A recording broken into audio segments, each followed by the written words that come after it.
सुदीना, सीता गमन राम परिकीना, सखिन मध्य सिय सोहत कैसे, छवि गण मध्य महाछवि जैसे।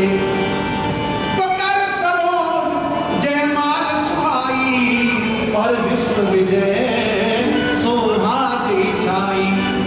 श्री जानकी जी सखियों के बीच में चल रही हैं, हाथ में माला लगी हुई है। उनके हाथों को कहा है कर सरोज, कर माने हाथ, सरोज माने कमल, यानी जानकी जी के हाथों को कमल की उपमा दी है। उनके हाथ नहीं कमल के समान है और उनमें विश्व विजय रूपी माला लगी हुई है और उसे लेकर के जानकी जी राम जी की ओर जा रही हैं। सखियां बड़ी चतुर हैं महाराज, पहले से जान जाती है कि क्या हो सकता है। सखियों ने पहले से कहना प्रारंभ कर दिया, अरे माला श्री राम गले डालो, जानकी जी शीघ्रता करें, राम जी को माला पहना में। लेकिन जानकी जी ने वहां समीप में जाकर के माला तो पहना ही नहीं। क्या करने लगी? जानकी जी ने सोचा इतनी नजदीक से दर्शन करने का पहले सौभाग्य मिला है, पहले जी भर के देख लेती हूँ, इनकी छवि को निहार लेती हूँ, उसके बाद माला पहनाऊंगी। माला पहनाने के बाद यहाँ से जाना पड़ेगा। तो जानकी जी ने माला तो पहना ही नहीं और जान समीप राम छवि देखी, जाकर के राम जी के मुखारविंद को देख लिया। बोले फिर क्या हुआ? बोले यही तो गजब हो गया कि रही जन कुंवरी चित्र अवरेखी। जैसे राम जी के मुख को देखा, जानकी जी तो चित्र लिखी सी रह गई। महाराज ना तो माला पहना पाई, ना हाथ उठा पाई, वो जो की तो बैठी खड़ी रह गई। सखियों ने देखा कि ये तो बात गड़बड़ होने वाली है, तो सखी ने फिर से कहा, चतुर सखी लगी कहा बुझाई, पहरावो जयमाल सुहाई। जानकी जी राम जी का दर्शन बाद में करती रहना, पहले माला पहना दो, नहीं तो माला नहीं पहनाई जाएगी। अब सखी की बात को सुना जानकी जी ने और सुनकर के माला उठाई भी।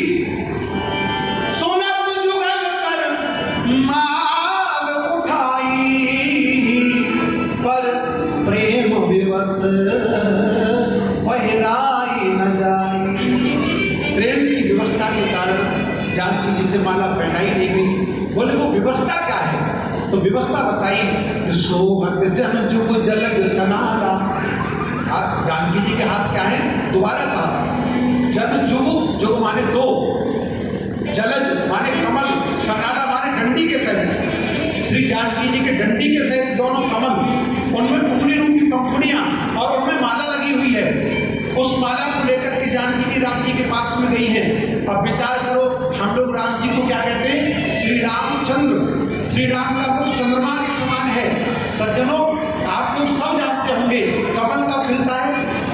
सवेरे के समय जब सूर्य निकलता है और चंद्रमा को देख करके कमल की पंखुड़ी बंद हो जाती है। तो राम जी के मुख रूपी चंद्रमा को देख करके जानकी जी के हाथ रूपी कमलों की उंगली रूपी पंखुड़ी बंद हो गई और माला भी उन्हीं में बंद हो गई। अब जब तक वो पंखुड़ी खोलेगी नहीं तब तक माला निकलेगी नहीं और तब तक माला पहनाई नहीं जा सकती है। वो स्वामी जी ने बताया कि सोहत जन जुग जलज सनाला और शशि ही सभीत देख जय माला। भला चंद्रमा को कमल माला कैसे पहना सकते हैं? सज्जनों, सखियों ने देखा कि ये तो बात बिगड़ गई, तो सखियां क्या करने लगी कि गावे छवि अवलोक सहेली। सखियां गाने लगी। क्या गाने लगी? सखियां भैरवी राग गाने लगी। भैरवी राग प्रातः काल के समय गाया जाता है, सवेरे के समय गाया जाता है।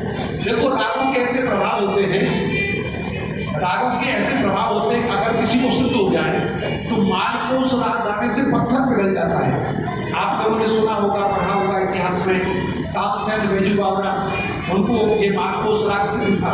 महाराज मालकोस राग गाने से पत्थर पिघल गया और पिघले हुए पत्थर में अपना तानपुरा खड़ा कर दिया और फिर से पत्थर जम गया और तानपुरा उसी में खड़ा रह गया और फिर से मालकोस राग गा करके पत्थर को पिघला करके तानपुरा को सुरक्षित निकाल लिया।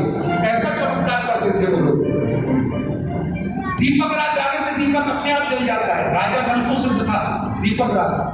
और हिटोल राग गाने से हरोदा अपने आप चलने लग जाता है। मेघ राग गाने से बादल उमड़ घुमड़ करके आ जाते हैं, वर्षा हो जाती है। वैसे ही भैरवी राग का प्रभाव है कि भैरवी राग को कभी भी गाया जाए ऐसा प्रतीत होता है मानो प्रातः काल का समय, सवेरे का समय है, सूर्योदय का समय है। सखियों ने भैरवी राग गाया। उस भैरवी राग को सुनकर के जानकी जी के हाथ रूपी श्री राम जी का जो मुखारविंद है वो धीरे धीरे चंद्रमा से सूर्य के समान प्रकाशित होने लगा और सूर्य के समान प्रकाशित मुखारविंद को देख करके जानकी जी के हाथ रूपी कमलों की उंगली रूपी पंखुड़ी खोलने लगी। और इधर श्री लखनलाल ने भी एक बड़ा सुंदर उपाय सोच लिया। और लखनलाल ने क्या उपाय सोचा? इतना समझ के लक्ष्मण तुरंत ही हुए खड़े, इतना समझ के लक्ष्मण तुरंत ही हुए खड़े, श्री राम जी के चरणों में झट जान गिर पड़े, श्री राम जी के चरणों में झट जान। श्री लखनलाल राम जी के चरणों में प्रणाम कर रहे हैं। राम जी ने सोचा कि अभी अभी मैंने धनुष को तोड़ा है, जानकी मेरे पास में खड़ी है, हो सकता है लक्ष्मण प्रणाम करने के लिए आए हैं, भाव जागृत हो गया है। लेकिन वहां तो बात कुछ और ही थी। गिरते ही चरणों में जो समाधि सी लगा दी, गिरते ही चरणों में जो समाधि सी लगा दी, जय रामचंद्र आपकी जय जय हो जानकी, जय रामचंद्र आपकी जय जय हो जानकी। वो तो महाराज समाधि लगा के पड़े रहे, खड़े ही नहीं हुए।